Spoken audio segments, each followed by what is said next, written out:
发现了一个小小的新的趋势，就是现在的教育开始跨领域，开始结合非常多我们过去没有想象过的工具、载具、平台的方式去呈现给现在的年轻学生。那我们今天很幸运邀请到2个团队哦，那当然这2个团队，一个来自台湾，另外一个来自于澳洲 Australia。这两个团队都用非常不一样的方式，在把原本既有的教育内容转化成更容易吸收、更好吸收的方式给年轻的学生。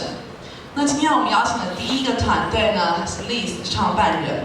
那我自己很喜欢这个他们的网站，如果你上去是 Google 搜寻他们的 Facebook 的话，你会发现它很像一个，我觉得一开始我看到以为它是一个剧团。就是里面有非常多的影片，然后里面的影片里面大家都穿戴整齐，然后非常认真的在演关于很多我们在课本上所学习的内容，它变成一步一步的短片放在网络上，完全免费的公开在网络上面，让学生们转载分享。那这件事情到底是怎么出现的，以及它做的怎么样？那我们就让我们掌声欢迎天浩来帮我们分享关于 Lis 的故事，让我们欢迎他。Hello， 大家好，我是 Lis 线上教学平台创办人天浩。那刚刚有阅读做线上的，也有做线下的，我们是在做一套线上到线下的课程。我们希望能够帮助孩子们找到他们自己的梦想。这次我被邀请来谈的主题是教育的跨领域合作。那我就来分别谈谈我的教育创业，但是我创的是非营利组织，创的是一个志业，而不是一个事业。我第2个会跟大家谈谈到底我跨领域跨在哪里。我想每一个创业者，他们都有属于自己的一个故事。他们因为了一些原因，所以他们选择创业。而我今天想跟大家分享，让我走上教育这条路的故事。这个故事这个故事是一个小男孩故事。大概在10多年前的时候，有一个小男孩住在台中的工业区里面。那时候他读的是一所台中的偏远国小。那时候他们家境不是很好，他爸是一个蓝领阶级的工人，他妈是一个中度的听障者。他们小时候家没有那么有钱，他父母曾经为了一碗牛肉面而吵架，原因是因为那时候牛肉面对他们家而言是一碗太贵的食物。那时候这个小男孩其实他常常会喜欢到学校，你知道学校对面小学的时候，不是常常会看到一些餐车或什么货车，会卖一些上面小朋友喜欢吃的葱油饼啊或什么。这小男孩应该也很想买，可是那时候这个小男孩没有钱。所以他就去帮他的同学跑腿，去买这些葱油饼，去买这些点心，因为他可以从跑腿小费之中，让自己也可以买到一个来吃。这小孩很可怜吗？或许从都市角度来看他是，或许从都市角度来看他就是一个我们所谓的社会弱势孩子。但是对于那个小孩子而言，其实他并不这么想。对他来讲，他那时候在的这所偏乡学校就是他的全世界。那时候对他来讲，他不知道外界世界长什么样子。他那时候过得很愉快，他那时候没有什么成绩的压力，没有大家不会叫他去补习，不会叫他去考台大。他那时候很喜欢养昆虫，他那时候下课的时候就是跑去学校外面的田里面，就是去抓一些昆虫，然后抓一些鸡母虫。于是他到小5那一年，他就立志说他要当台湾很厉害的昆虫学家。而在他想要当很厉害昆虫学家的时候，有一次他在路上捡到2000块钱。大家都知道，老师总会告诉学生说，捡到钱要拾金不昧。于是他很勇敢的把这笔钱塞到他自己的口袋里面，而他把这笔钱拿去买了一套法国的昆虫记，因为他真的很喜欢昆虫，可是他没有钱可以买。我相信这个失主如果知道这件事情，或许他应该会感动一点，就是他掉了这2000块。好，而这小男孩故事是讲他因为他家里面工作的关系，所以他国2的时候搬到台北，从台中到台北。而在台中，其实他成绩都还不错，成绩很好。他到了台北之后，瞬间原本从班上前10名变成倒数10名的路蛇。而他那时候获得的同学给他一个绰号，叫做老乡，因为他们觉得他是从乡下来的。而那时候不知道为什么他成绩非常的差，他每次考试总是不断的换来一次的挫折。他这一次考试读完之后，换来一次考试的挫折被骂，接着再读一次书再被骂，再背一次书再读一次书再被骂。他从学习中找不到任何成就感，他不知道为什么而学，他从此之后放弃了学习。他考试的时候，早上考试对他来讲，有时候用猜的跟用考差不多，所以他就直接猜完就趴下来睡觉。这是他那时候状况，他其实不知道到底是为了什么要读书。他那时候很累，他那时候甚至讨厌到在机车考完的那一年，他带着他所有的课本，早上6点到学校，这是他人生中最早到学校的一次。他到了学校之后，拿着一把铲子，在学校后面菜园挖了一个坑。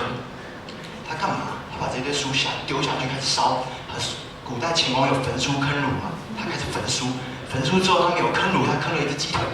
他拿着鸡腿，他在想，有这种迷迭香烤鸡，有蒜香烤鸡，他应该可以烤出人生中第一只具有书香味的烤鸡腿。可是最后应该是书带的不够，他没熟。好，他讨厌书到这种程度，可是这个小朋友很讨厌书，可是他那时候还是很喜欢养昆虫。他喜欢带着自己的昆虫到学校，跟他同学分享，这个虫要怎么养啊？这个虫我跟你讲哦，它很厉害，它怎样。然后他那时候，因为其实他没有钱，所以他最容易养宠物的方式就是去认养，所以他就上了像这个东西叫昆虫论坛，他上去找玩家认养一些昆虫，上去跟同学们分享，我这个东西怎么养的，或者上去请教一些虫友，那这个东西要怎么养，去交流。这个论坛其实它算蛮小的，这个论坛平均大概播一篇文章，回复率大概就有4篇，大概回复率大概4到6篇。他那时候会上去发表自己的实验结果，他那时候获得了一个42篇的回复。他发表一个实验结果，获得42篇回复。他是一个成绩非常烂、不喜欢在学校读书的孩子，而他只是一个国中生。这真的是他做的事情。而那时候他人生运气非常的好，他不知道为什么是上辈子积了阴德，拜了很多，所以呢，他考上了公立高中。他很惊讶是为什么会考上公立高中呢？于是，在公立高中的时候，那时候他就遇到一个老师，就跟他讲说：“我跟你讲，你好好的念书，你未来就可以做你很多喜欢做的事情，你就可以有美好的未来。”于是他相信这件事情，他开始把他的宠物一个一个送掉。他把他以前养的昆虫，把他宠物送掉，他开始很专注在读书事情上面，因为他相信这可以让他未来可以做很多事情。而在他不断把宠物送掉过程中，他开始很认真在读书。他到高2的时候，甚至他1学期只休息3天，第1次段考完的那个礼拜，第2次段考完那个礼拜，跟第3次段考完那个礼拜，其他时间他都在读书。他怎么读？他从5点下课，6点到学校。去自习室读到晚上10点，10点之后回家洗个澡，吃个宵夜，11点继续读到晚上1点。他这样子持续了2年，而这样持续了2年之后，他换到了一个成绩叫做学测64几分。60几分，他那时候翻开了大学的推甄履历、大学推甄资料，他看到了2所有昆虫系的学校，第1所叫台大昆虫系，65几分；第2所叫中兴昆虫系，55几分。这个小男孩在高中这几年，为了成绩汲汲营营，他为的就是这样一个成绩。他非常努力的换到这个成绩之后，他开始忘了自己的梦想。他当初已经忘了自己的梦想到底是为什么我要这么认真念书。他开始不断追求成绩，最后他靠着这个成绩，他还是一样顺着社会主流价值去选了一个跟他成绩相近的系，他进了成大化学系。而这个小男孩在上了大学之后，他其实也不知道他到底是为什么要读这个东西。他也发现他喜欢科学，可是他发现大学的化学不是他想要的那个样子。他以为老师会教他怎么做出毒淀粉，然后毒奶粉，然后能够赚到很多钱。结果老师都只教他们在纸上面做实验，给你写 A， 给你写 B， 通常反应的结果，实验的结果通常是分数。于是他想转系，可是他成绩太差，于是转不出去。于是他就成了我们现在大家社会媒体所讲的不知道未来要干什么、盲目的大学生。这段故事到此结束，这就是我的故事，这是我以前的故事。我小时候就是这样长大的。而我上了大学之后，我不知道我自己要做什么，于是我只做2件事情。第一件事情叫做跟化学无关的事情，我开始去参加很多的商业竞赛，去比很多的行销竞赛。就是反正3广学院会参加那些，我要去参加政党的活动，反正种种跟化学无关的活动。因为我不知道我要做什么，遇到不知道做什么时候，通常最常遇到就是我什么都做，因为不知道做什么。第2件事情是我自己很喜欢教别人，所以我接了很多的补习班跟家教，我来赚自己的生活费。然后我也接了一些免费客服志工，我希望可以帮助这些所谓想要学习的人。而我也才发现一件事情，我那时候看到我接这个客服志工跟家教，你会看到台湾2个教育情况顶端跟底端的人同时在你面前。我们一直在谈教育是能够帮助自己翻转自己的未来，可是为什么同样一份教育会对待2个人差这么多？我一直觉得很不公平。我上网那时候得到一个数据是，台湾上台大安区上台大人数等于云林加嘉义的总和。台北市大安区上台大的平均14个有1个，而花莲地区要200到300个才有1个。难道台北市大安区的学生比较努力用功念书，比较认真上进吗？还是花莲学生比较废？我突然发现，好像我能不能够上台大，好像是我从我出生开始注定的事情。于是我就开始思考，我到底能够怎么解决这件事情。我希望给孩子一个公平的教育。我希望我那时候刚好接触到线上教育，我开始思考，我把透过网络的力量，透过线上的力量，我来去为台湾教育做些什么？我是不是能够做到免费的课程，让孩子们都可以看，让孩子们有办法找到自己的未来？好，但是我要做什么课程？什么样叫做公平的教育？什么样叫做帮孩子找到自己的未来？于是我就用一个跨领域的思考角度，我想通了，教学其实是一种行销。其实我们在讲的行销，其实就是一种把产品卖给消费者的手段嘛。那对一个教学者而言，其实我们不过就是把知识卖给学生。对，而且行销这个字很好玩哦，行销是一种让你从不要到想要到需要的过程。一个你可能没有什么兴趣的东西，我可以创造出你的需要，然后就是你的想要，那你会想要买，那这不就是老师在追求引发学生学习动机吗？突然觉得有点像之后，我开始思考，为什么台湾的教育会搞到最后大家都像强迫推销的？好像感觉我们从来都没有渴望过知识，知识都是突然堆出现在我面前，我就要把它记起来。然后发现一个问题，原来我们把每个孩子的需求都定义为成绩。为什么海边的孩子、住在山上的孩子跟在都市孩子，他们对学习的需求会是一样的？我小时候很喜欢昆虫，可是我对成绩一点兴趣都没有。我去年在刚当兵完，其实当兵不知道大家知不知道当兵，就是你能够用的手机大概就是长这样，什么东西都没有。但是很多阿兵哥去买，不是因为他想要，而是因为在这个体制下他没有得选，他怎么这样选？他可能喜欢的是 HTC， 他喜欢拍照，他可能有钱，他喜欢买 iPhone。可是，这就很像我们台湾教育体制吧？我们人有很多的梦想，我们有很多的想法，可是在台湾这教育体制下，我们唯一被定义的需求叫做成绩，你没得选。于是我开始在做一件事情是，好，如果教育这件事情，我到底能够做些什么？我开始思考，我应该要帮助每一个孩子去找他的梦想。而这一套课程，应该它要是培养孩子的能力，让他去往梦想迈进，而不是给他填鸭教材。而我们从偏乡，我们决定从偏乡，我们决定从科学开始。我们怎么做？我们把现在目前的科学课程，小学5年级到9年级的课程，我们自己重写一套课纲。我们把我们觉得是对的，要留给孩子的东西，把它留下来，把所有考试东西拿掉。什么叫做要留给孩子的东西？以科学而言，我觉得它是一个让你学会看事情的方式。科学是一种思考方式，它是你去看待一件事情的方式，你用科学思维去看待。而科学不是，我觉得它不是我们现在体制内讲的，没有人会，当有人批评你说你怎么连牛顿3大运动定律都不会，有人会觉得自责、懊恼、请举手，不会吧？但是如果有人批评你说你怎么思考这么没有逻辑、这么没有推论能力呢？你会感觉有点自责，会吧？而科学就是这样，科学其实它在培养你的就是我如何看到一件事情之后，我能够去分辨，我能够去观察，我能够去判别出这2个之间不同在哪里，我能够去推论出我要推论出的结果，有条有理跟你讲这件事情。而我们在做的影片总共50集，包含线上到线下，每一集的线上课程对应的就是1集的线下课程。而这影片呢，我想播1小集给大家看一下，这是我们大概1分钟左右的预告。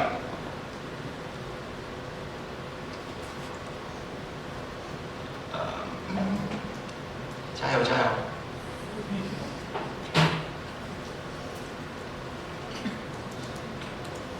哦哦。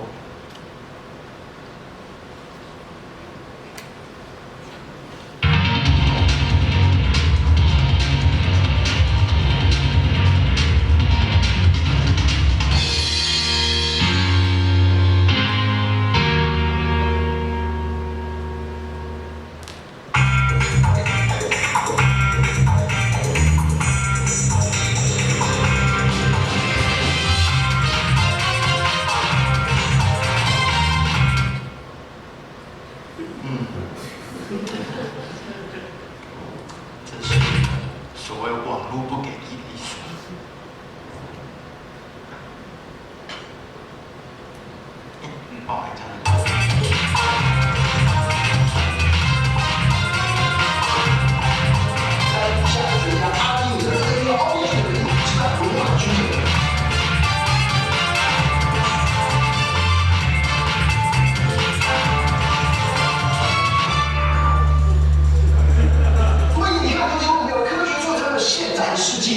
你看，你说你对科学有兴趣吗？还好哎。那你要听我讲讲我还有科学的故事呢？不要。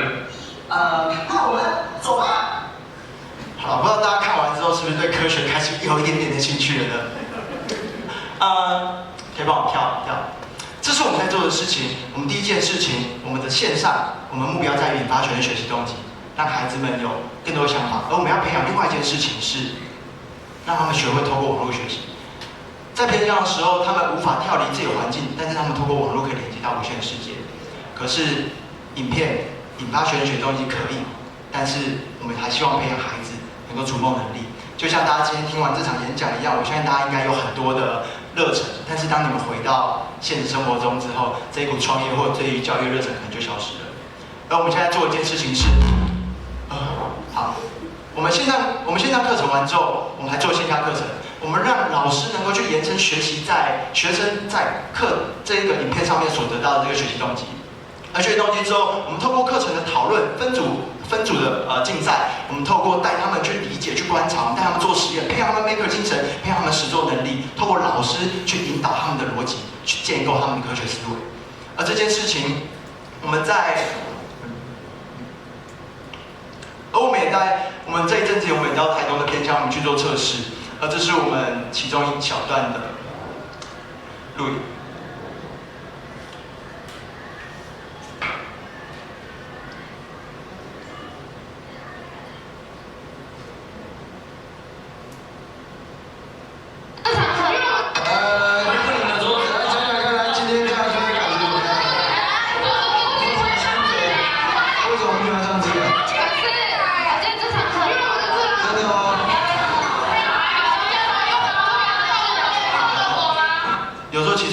学校老师他衬托出我课的好，对，所以其实我们在做的事情就是这样，我们设计一个情境，从线上引发学生学习动机开始，到线下带他们去培养他们的实作能力，培养他们的科学逻辑。而我相信这些学生，我们从今年暑假开始会帮他上一系列课程，这些学生我相信他们2年之后很不一样。我们要做一件事情，让他们学会网络学习，接着培养他们的能力，让他们知道如何去找这些资料，如何去看这些东西。而我们希望这群孩子培养出来这些能力，不是为了让他们去考试，而是拿着这些能力去完成他们未来梦想。谢谢大家，这就是我今天演讲。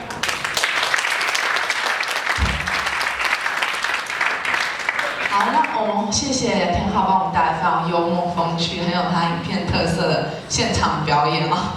那接下来下一位讲者，我觉得就更有趣了，就更科学了。下一位讲者，如果大家有看过他的简单介绍的话，会发现他是一个澳洲的大学生。那他其实也是在教育的环境里面遇到一些状况，然后促成他决定要做创业。其实他创业创得挺早的，他19岁开始做他的创业，那到现在已经用了一些不一样的商业模式出来。那他在做什么呢？他做的是 VR。有听过 VR 的可以举一个手吗？哇哦 ，Everybody knows VR. Actually, so 所以也许他不用解释太多 VR 的事情了呢。但他在做 VR， 但对于澳洲来说 ，VR 是一个非常非常新的事情，很少人知道 VR 是什么。然后来台湾，因为我们在香港人就开始认识，就开始聊。他说：“天哪，台湾好多工程师哦，在澳洲没有工程师。”所以他非常兴奋，觉得他自己宛如半个台湾人一般。那待会儿呢，他会来分享一下为什么他会用 VR 创业，以及他的教育学习经验如何促成让他决定用 VR 来解决在澳洲的教育问题。Let's welcome Ryan.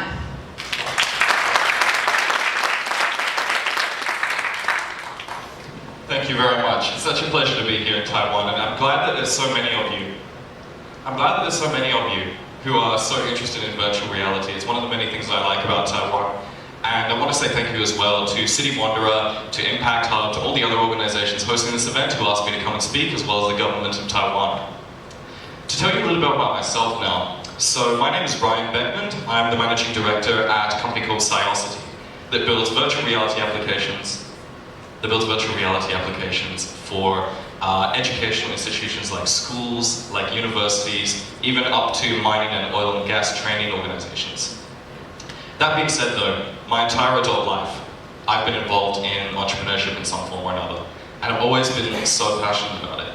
From working with one of Australia's first student-run 4-student incubators called Bloom, to founding my own innovation consulting company, and to running many other startups throughout Australia my entire adult life, I've developed a really strong connection to technology and the power that it can have to change things. And one thing that I want to tell you that I've learned over that time period is the fact that technology is going to change everything. Not just in education. In the coming decade, every way in which we look at the world, in which we experience the world, is going to change because of innovation that's been developing within so many advanced areas of technology, from artificial intelligence and automation technologies, to robotics, to virtual and augmented reality, obviously, and even into digital learning. We can see so many of these amazing, innovative technologies make an impact in the way that we either are learning today or will continue to learn in the coming years. Artificial intelligence is the first thing that I want to talk about because it creates a means by which we can automate education, and not just automate it in one way, but both ways. The first way in which we can see a lot of startups and a lot of relatively established companies, for example, there's an online learning company called Coursera. And what Coursera has started to do recently, can I just show of hands, who's heard of Coursera before? Quite a large number of you, fantastic. So what Coursera has started to develop has been an artificial intelligence program that's very, very famous because it uses predictive analytics to understand where a student is having difficulty with one of his courses so that it can create tailored hints and tips to accomplishing the course, which is absolutely phenomenal because it creates an automated way of guiding the student and helping them learn. Then there's the other side of the automation that AI can help us with, which is in assessment. Can you imagine if you are a lecturer at a university and you have a class of 30 to 100 students and they submit 8,000 word essays to you and you have to read over all of them and how inefficient that's going to be. Imagine how many more students you could have if you had an AI program that could automatically read and grade those essays. Because that is something that many startups in Australia are already working on, and I'm sure around the world as well. Automated technologies to help assess and to help teach. That being said though, artificial intelligence is still a very new and frankly very scary technology that's coming out into the world because so many data scientists and software engineers are finding it very difficult not just to create a machine learning algorithm that can adapt to pre-programmed means of learning, but to create a program that can automatically learn, that can train itself to adapt to patterns that it identifies. That's a very big challenge, but it is one that we are slowly overcoming as a society, and we are starting to see so many more artificial intelligence programs and AI startups emerge in the education space. Robotics is a very interesting field that piques my interest because it has infinite capabilities. You can create a robot to teach someone anything. Anything that you can imagine, no matter how complex it is, no matter how long it would normally teach a human to teach someone that, or how difficult or how even dangerous it may be, robots can facilitate that. Whether we're talking about something really, really dangerous in a mining site or an oil and gas site, or if we're talking about something as simple yet complex as teaching calligraphy that can take years or even decades to master, robots can be designed with those capabilities as its pure form of existence, which means that when it comes down to teaching, it's 24 hours a day, seven days a week, running for that sheer purpose throughout its entire life, is to teach as many humans as possible, as many skills as possible. That being said though, it also creates an objective and fair means of teaching, where a robot can never have bias, a robot can never judge, a robot can never have selective students that are favorited over others. A robot does not have a predetermined means of teaching. If we incorporate it with artificial intelligence, we can see robots that will learn better ways of teaching in different styles to accommodate different types of students. So it's a very fantastic area that's starting to emerge in the education space. That being said though, there's a fantastic robot that I just want to give an example on. It's an innovation developed and it was called Baxter. And this is purely in the manufacturing industry, where what Baxter was able to do is it signaled one of the key points of development for robotics, where it came out at 10% of what it would normally cost to develop a robot or to implement a robot, and it only takes an hour to get it running, as opposed to months. And not only that, but that 1 hour, it's not just the time to set it up, that's the time to train it, which means that artificial intelligence reached a point for that innovation where it could learn how to build anything in 1 hour. That is phenomenal. To learn something that might take months or years for a human to master in 1 hour, that is unbelievable. And when we see that there's potentially 30 million different jobs that robots like Baxter can do, many of which exist in education and training by 2023, it shows that robotics is an area of education that's just around the corner for us. And even when we look at industrial robot demand, from recent data obtained a few years ago, we can see a significant increase with around about the same time that we've seen robots like Baxter become developed with not only more efficient means of development, but within artificial intelligence as well. And then there's the shared economy. Many of you may have heard this term, the shared economy, and what it refers to is you have Uber, you have Airbnb, you have these shared economy startups which exist to create a peer-to-peer platform where if I know something, I can teach you and you can pay me. That's an alternative form of accreditation that's becoming more and more popular with the rise of other startups like Udemy. Has everyone heard of Udemy? No? Well, Udemy is one of the market leaders in e-learning. I would strongly recommend looking at it. It creates a means by which you can be a normal person who has had a day-to-day job for a very long time, or you can be a university professor. And what it allows you to do is it just allows you to put your skills on a market and you can pay people to become an expert in something. This is becoming so much more scalable where no matter where you are in the world, you can be a person from India teaching someone in Australia. You can be a person from Taiwan teaching someone over in Brazil. It creates a world where we are not confined to the campus of a university, where we're not confined to a city, where anything that you want to learn can be learned just by a simple internet connection. That's all it takes. And what that allows is a means by which we're seeing a significantly larger number of skills and a larger number of competitive students and graduates, or even those who may not have had the chance to become graduates, emerge into the marketplace. That being said, we're seeing this type of technology being implemented in so many different areas, not just within education, but even within corporate training. And I think of all the statistics here, the one that sticks out to me the most is that by last year, there were 98% of companies that had e-learning as part of their training strategy. 98% of companies in the US. That shows that the demand and the purpose behind e-learning, behind this new online learning marketplace is significantly more effective, scalable, and efficient than traditional methods of learning have ever been. And there's going to be so many more startups that come out of the woodwork as a result of that fact. Now, virtual reality, that is the thing that's most core to my heart, because for the last almost 2 years now, I've been running a company called Sciosity. Now, what we do at Sciosity is we build virtual reality applications for schools, for universities, and for other training organizations, and take their existing content that exists in traditional delivery methods, and we create a simulated virtual world for that.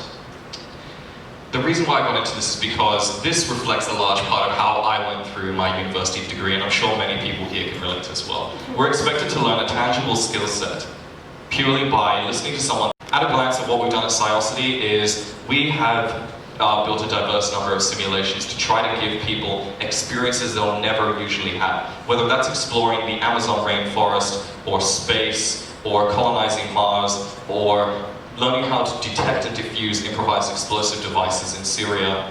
There are a vast number of things that we've been asked to do, and there are a vast number of many more things that we hope to do in the future that can give people these experiences that they might never otherwise have. The point of this, why should anyone care if people are actually learning differently? That's a question I get asked a lot. What difference does it make to the business model of a school or a university? I'd just like to play this video, which shows, this wasn't done by Sciosity. This wasn't done by me, I didn't ask for this video to be created. This was done by one of the schools we partnered with in Australia, called Shenton College, and they sent me this video after we partnered with them to show just how much benefit and value their children got from learning with virtual reality.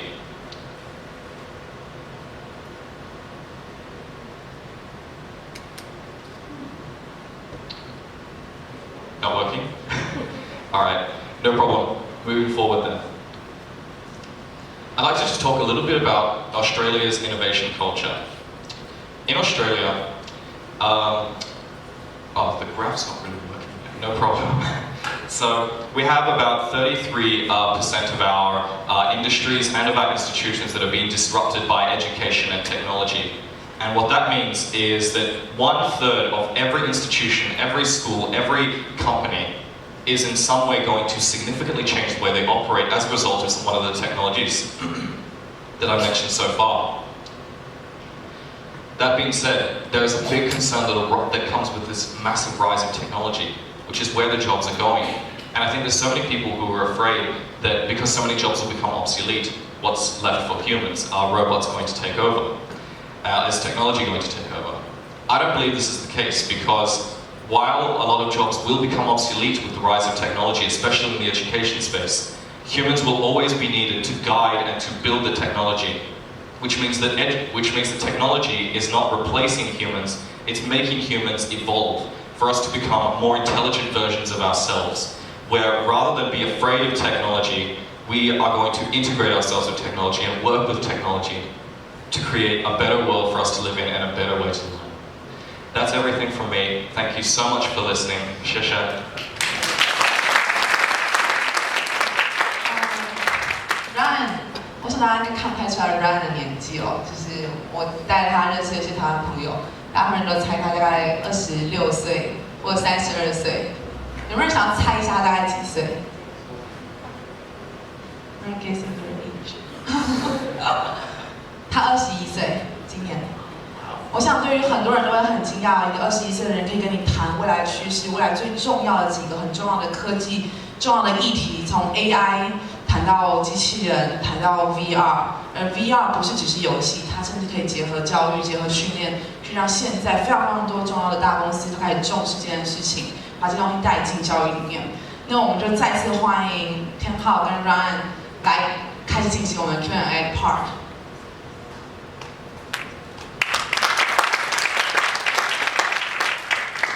那当然，我觉得刚刚他们都稍微谈到一些，就是做了一个很酷的、不一样的科技型的教育创业。那当然不免俗的，我还是作为城市浪人创办人，我们特别重视故事哦。所以我们比较想要知道的是，到底他们怎么想出这件事情的？就是当时候决定要做平台，决定要用 VR 去把原本的教育的素材变成一个可以体验、可以感受的科技学习方式。这个创业的 idea 到底是怎么出现的？这是我们第一个问题想要问两位的。那我们就请天浩先帮忙分享一下你自己的经验。好，其实会想到要从线上或从网络，其实那是我从大三之后开始，这是我从大三之后开始做的事情。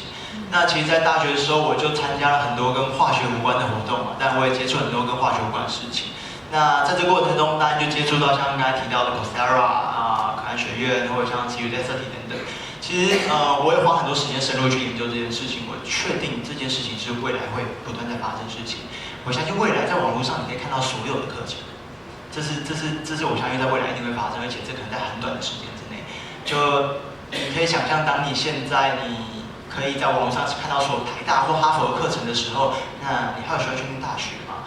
就是我那时候在思考是这件事情，就是如果你上大学只是为了上课，好，那从这件事情开始，我回头在思考，因为这些影片都是免费的，我在想说，那我是不是可以回头来去弥平台湾那个教育资源落差这个问题，透过网络的方式，所以我才开始做这个。那其实做这个之后，其实我们面临到台湾另外一个更大的问题是，就像我刚才讲的，台湾的孩子都是为了考试而学，所以你给他再多教学影片，如果没有考试，他们会想看吗？其实不会。所以面临到这样问题，我们再继续更在地化一点，我们去用线上方式引发学生学习动机。我们希望让他知道网络上有很多的东西，而我们希望让他知道，其实我们看这些影片，我们学这些东西不是为了考试。我希望让他们知道网络上有这么多资源可以用，但你们不要为了考试去用它，而是你们培养出你们一个兴趣，朝这个方向走就好。对啊，这是我从那时候看到现在做的事情。谢谢天浩。So the reason why I started my company and why I decided specifically to go with virtual reality is because when you look at the core of what virtual reality is, it's a means by which in the context of, for example, games where most of its market share lies. The reason why it's seen as valuable is because it allows you to not only visualize, but to interact with something in a way that your mind, your brain is actually tricked into believing that it's real. And that's why its value is so high in the gaming industry.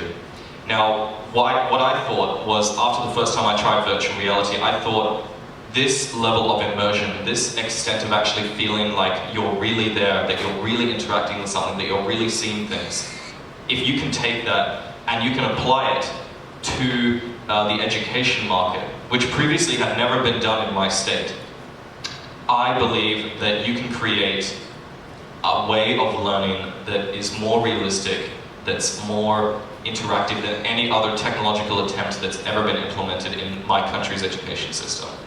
So the reason why is because it's immersive, it's realistic, and it's definitely the next step for how we're going to interact with virtual worlds in a learning context. 我觉得刚刚两位分享到关于 e-learning 或是 VR 怎么用感受去学习事情这件事情，听起来都很有道理，但在他们做之前，很少人谈这件事，或者你在做的很成功之前，甚至没有人知道线上学习是一个很好的学习方式。第二个问题就来了，你们怎么找到第一群使用你们服务的人？你们找到第一群喜欢这件事情的粉丝？你们怎么找到第一群愿意为这件事情买单的人？那也许对于非营利组织来说，怎么找到你们营运的也许捐赠者，或是第一群消费者？这是我对两位一个比较大，当然也有一点我私心的好奇，就是对于推动一个新创教育的新创是一个这么困难的一件事，是怎么找到第一群这样的人来支持你往下走？好，我做的是非营利组织嘛，所以大概分两群人，第一群人叫捐款者或者是赞助者，第二群叫我的学生。那其实刚开始做到现在，其实刚才听阅读在分享，其实很有感觉，就是其实刚开始是很挫折，因为当你告诉大家说，我现在要做一套课程，我不可以学的成绩，我不保证他考试可以考得很好，但是我可以保证一件事情，他会很想学。如果现在以现在社会的家长或社会的环境会给我钱吗？你这套课程没办法帮助小孩子成长，我送孩子去补习班，我就叫他成绩考得好啊。所以其实刚开始我遇到挫折就是这样，就是没有人理我。我发了很多的，找了很多基金会，找了很多的单位，但是没有人插小我。他们觉得你的课程不能帮助学生提升成绩，那我干嘛理你？所以其实那时候我当然也是找了很多，最后在找到终于找到一个理念认同我们要做的事情的，所以他就赞助我。那我们第一群使用者，我们现在是在台东偏乡那边在做。我们怎么做呢？其实我不知道大家对于教学影片想象怎么样。教学影片第一件事情是教学，所以你要让学生学到东西。第二件事情是影片要让学生想看。所以我们怎么做？我们每2集录出来影片，我们就拿到那个单位去，我们就播给学生看。我们在前面架一台摄影机。我们怎么做呢？你就看到学生有一些在看，这个代表那几秒我们录的有问题，因为他们分心了。我们要做到一件事情是，他们会很专注看着影片，看到最后。而我们经历过半年、快1年的测试，我们成功了。我们现在他们很专注的看我们影片，接下来我们在做的就是线下的课程，我们通过这线上课程开始往下。教育这件事情，我觉得有时候会是结果论的东西。我们会从偏乡开始，这也是因为我觉得这一群是我们台湾所认为可能学习动机最低、成就最差的一群学生。我想透过这群孩子，我想证明，让台湾教育看到，其实当你让一个孩子找到他们的目标、他们的方向的时候，你只要培养他们能力，他们也可以找到他们自己的对，他们也可以找到他们自己的梦想。所以这是我找到2群人的方式。To be honest, it was very difficult for me to secure initial partners and clients because for me to go out there with my company, which had just started up, and to go to people who were double to triple my age, and to explain to them a technology that they had never heard of, that is going to essentially make them feel like I know better than them how to do their job, was very challenging.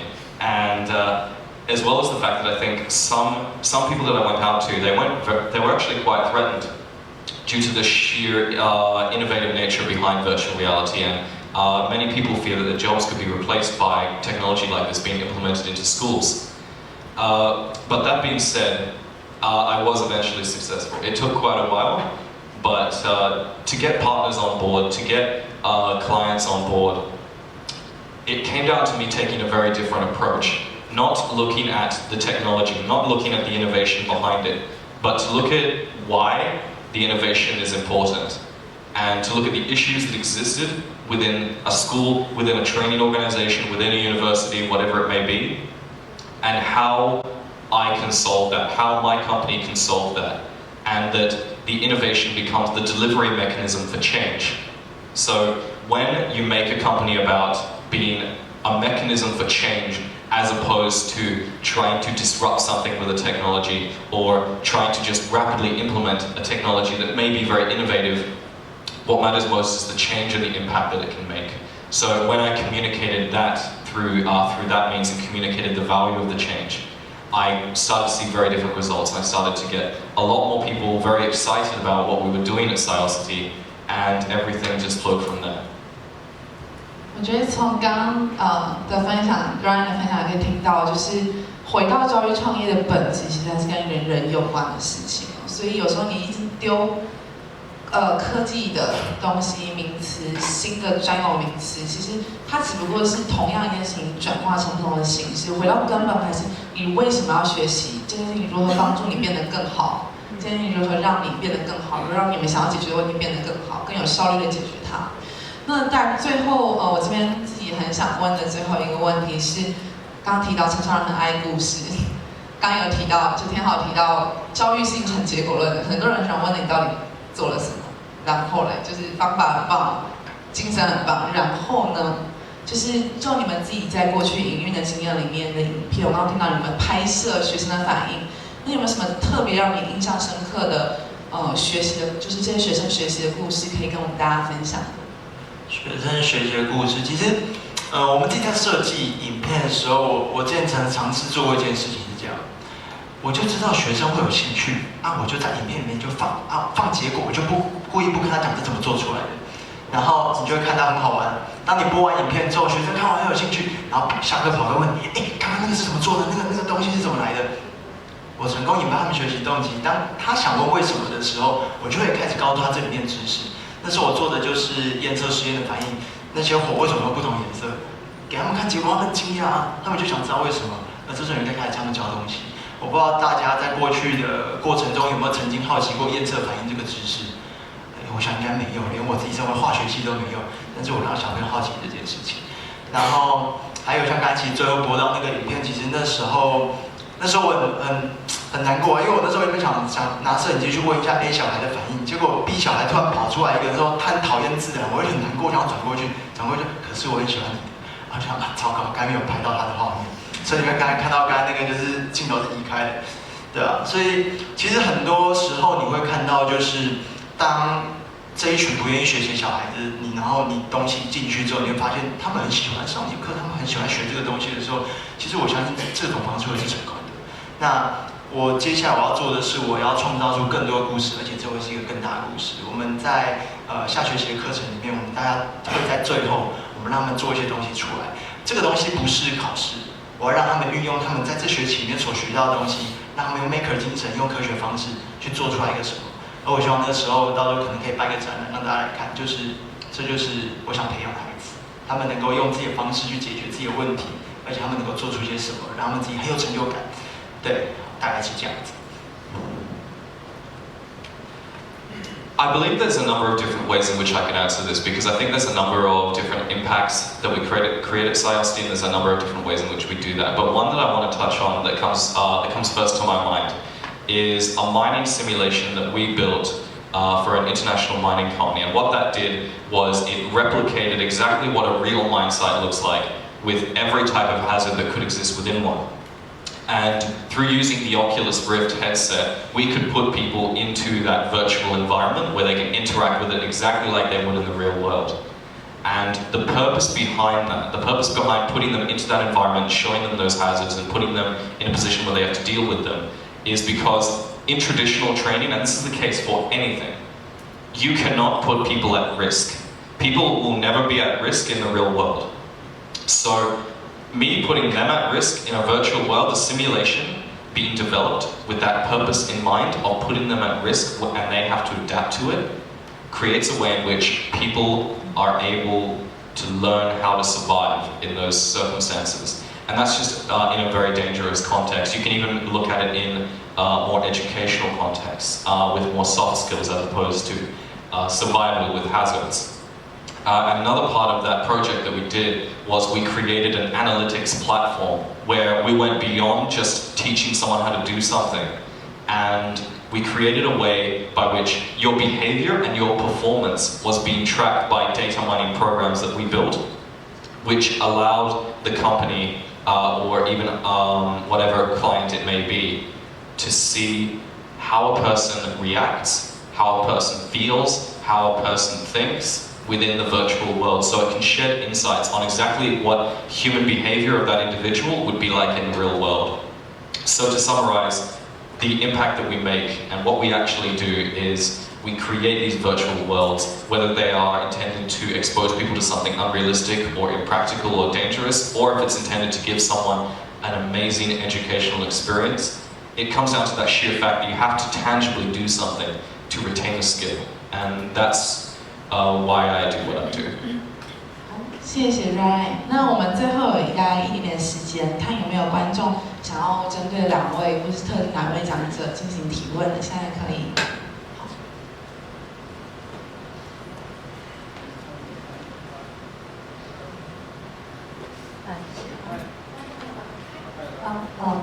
I have questions for Ryan. It's a very exciting business for all of us. Please keep on going. Thank you. And I want to have the first question is, what is the biggest challenge to applying VR at school? I can imagine there are a lot of challenges, but could you please share with the biggest one, the most difficult one? And the other is, it seems like your service mostly applying in the higher education, right? So do you have any idea or suggestion if we want to apply it in primary schools, like kids from age 6 to 12? Yeah.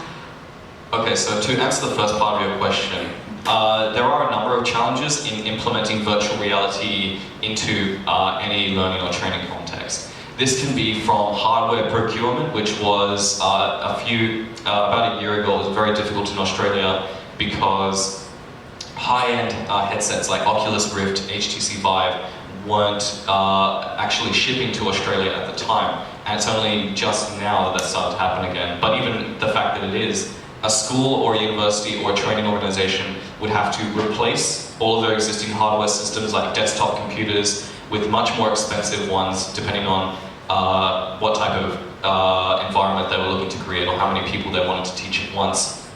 and then procuring the hardware for that, and then of course to pay for the software. It can be quite an expensive endeavor for a lot of public schools or a lot of, I guess, medium or smaller sized organizations to adopt it. So I'd say costs involved would be the biggest factor and the biggest challenge for a lot of organizations.